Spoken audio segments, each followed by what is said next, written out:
Çaqqala meydan oxmuşam 10 ildir bəllidir aslan olduğum. Ay kimi nur eləmək vaxtı çatıb. Yetər buludaqda pünhan olduğum. Anların buğdası dəndən bilinər. Qətrədən bəllidir ümman olduğum. Bir vəfaqlə tez yadımdan sən yolunda qana qaytan olduğum.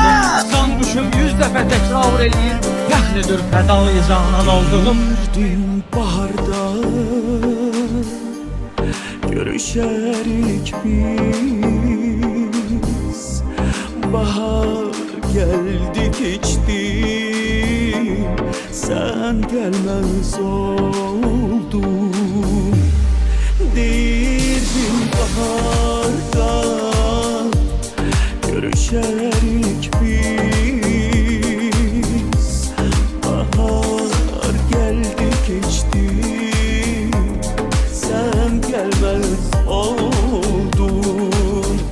Taşlara mı değdi sındı ahdimiz, aylar iller geçti, sen gelmez oldun.